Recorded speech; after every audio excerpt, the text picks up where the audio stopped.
Give me 10 minutes and I'm gonna save you over 500 calories without changing the way you eat. You see, when I look back at what's helped me to achieve a leaner physique, to maintain it and actually to get there, it comes down to this blueprint, this principle, this thing that I'm gonna share with you in the video I'm gonna cover. When I speak to clients, friends, just general people in general, one of the most difficult things, the hardest things to master and capture is the art of enjoying food but not eating too much. I hear these things so much, I just can't stop myself eating. I just have too much food. In turn, that's increasing the amount of calories you have, and that's being stored as extra body fat.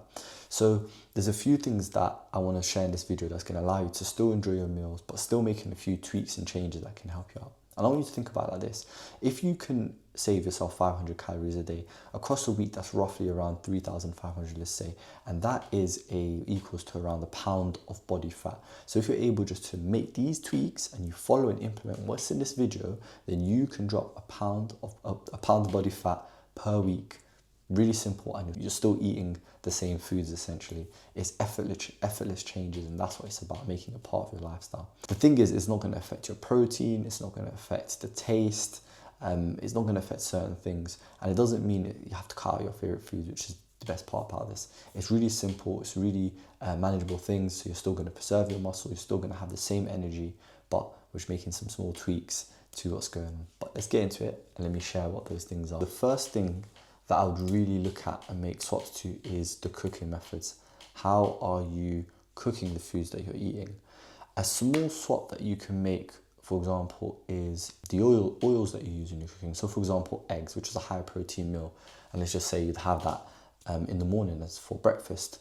Essentially, instead of using your oils, which can be 200 calories upwards, just depending on the amount that you specifically use. I mean, if you're not tracking it already, that's a bit of a red flag, because there's calories, hidden calories or missing calories there that is not being accounted for. But if you already do change that into, let's say, boiling the egg or poaching it, you're saving yourself 200 calories or more, again, depending on what you use there. And essentially, those calories you can bank and you can use them later in the day for other meals. And it's such a simple, it's still the same food, it's still eggs, you're still having the high protein, you're still having the profile, but you're just having it without the calories. If you tell me that frying your eggs is a major difference in taste to boiling it or poaching it, then tell me differently. But it's not a major difference. So that's a simple way, if you just substitute that method into boiling and poaching, where you can save yourself calories. And if you have more calories during the day, you can either eat more or you can use them more wisely for extra protein to help you out. The other thing is you probably like a takeaway. That's another hard thing. So if you are going for a takeaway, or even if you're cooking at home, you can implement this, is looking at grilled options instead of your pan fried or your deep fried. Again, the reason being is that the pan fried and deep fried is going to be added extra calories through the cooking process, and through that process as well, it loses its nutrients, the fiber, the protein, depending again on what you get. And instead what you're having is the extra calories without the nutrients, which is not a win-win. But if you go for grilled options, it uses less oils, so you're losing less of the cooking oils again, which is saving you and banking you calories, so you can still enjoy the food, making some small tweaks and changes. And with that, you can have more flavoring, you can have more seasoning, and you're still going to have less calories than a deep fried or a pan fried option. So that's another thing that you can really look at. Other methods, other foods that you may have, I'll give you an example of eggs, but other options where you use heavy oils for cooking process, you can substitute or switch for maybe butter, lower fat, and you can also look at minimizing it. The sprays, also spray oils, again, if it is a vegan or vegetarian option, that can help you as well. So no alcohol in it. It will save you calories, because the oils are going to add up. Fats have a higher profile of calories per gram, so a lot more coming from that. And again, like I said, it's not really going to adjust the change of the flavoring, and it's going to make a big difference to your fat loss goals. The second thing that is going to help you save those calories is looking at ingredient swaps. So this is a really simple thing that can give you easy wins. Like I mentioned, if you can get those easy wins, really help you to drop the body fat. So instead of regular mayo, having light mayo or even Greek yogurt. This is going to save you around 80 to 100 calories per tablespoon, pretty much the same taste. Because if you can find these substitutions and swaps, especially when it comes to higher fats foods, you're going to save yourself a lot more calories. Healthy fats are good for you, but where you find yourself overeating or consuming more calories, just looking for methods or ways just to reduce it without actually having to tracking. And one way you're looking at it is just those those fatty foods essentially. Another thing that I would recommend and say is, instead of having your white wraps, is looking at your wholemeal wraps. You can do this, implement it for rices as well and other types of things. That will save you around 100 to 130 calories. And again, when it goes through that white rice process or white wrap process, and what happens is it kind of takes away the nutrients from it, it refines it, whereas if you have the whole grain and those, you're still getting the natural nutrients from it. So again, that's another swap that you can add into there.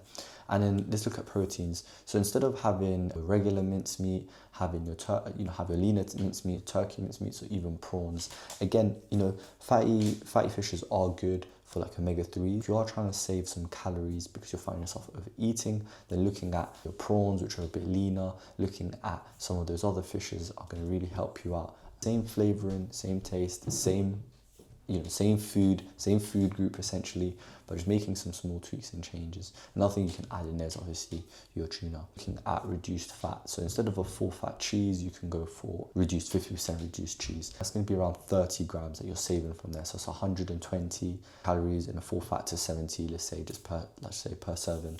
So it's still cheese, it's still going to be the same taste as I mentioned, but you're banking yourself some calories there, which again, you can use in other areas. Another big one, this is really important, and I left it towards the end so I can really give you the benefits on this, and it's the drinks. Drinks matter so much because you have so many hidden calories in there, so many calories that are added, and drinks and liquid forms don't really go any way in filling you up. If you can save yourself calories from drinks and you can save those calories for meals, it's going to make a major difference. So big rule I'll say is, don't waste those calories on drinks.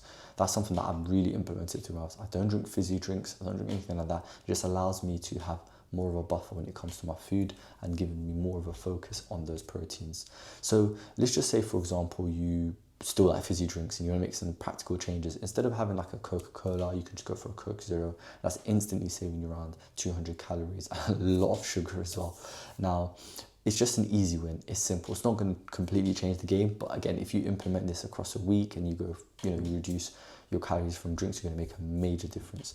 Another thing is looking at sparkling water, adding things such as lime, orange juice. I know it might not be the most exciting, but we're going is for the similar taste, still a nice sweety taste, a fizzy taste, but we're saving so many more calories that we can actually use on our foods. Another thing is coffee. If you love coffee, you like caffeine, looking at your Americanos, looking at espressos instead of having your lattes, because again, you might love your lattes, but again, it's about saving you calories. It's still caffeine, it's still doing the job essentially, but again, it's banking you those calories that you can use elsewhere, especially if you enjoy eating your food and you're a foodie like me. Juices as well, they're high in sugar, they're going to set off your insulin, they're going to set those spikes where you're going to feel hungry and you're going to want more food. So again, looking, like I said, sparkling water, looking at lime, looking different lower calorie options. Lower calorie options are really going to help you on this journey. So really focus and implement on those. So those are just small tweaks and changes. I've already shown you how you can save over 500 calories just from the things I've mentioned on there. These things are all designed to give you more of a buffer so you can enjoy more food, and if you save your calories on specific foods, you'll be able to go a lot longer on this fat loss journey, and if you'll be able to maintain it for a longer journey. So these are small changes. I've implemented them for myself, my clients have implemented them. Again, it's not about drastically changing everything you do, but just making some small changes and tweaks. Like I mentioned, if you do that, you can really save yourself 500 calories per day just on making some small changes and shifts, and across a week that can work out to roughly around 3,500, which can save you a pound of body fat.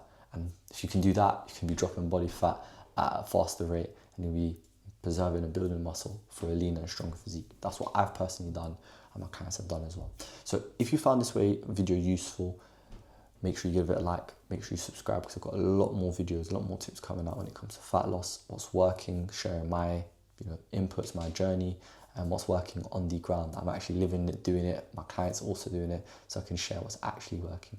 So I hope you found this video useful. Share it to a friend as well if you have, and I'm going to see you real soon in the next video. Good luck saving those calories and dropping that body fat.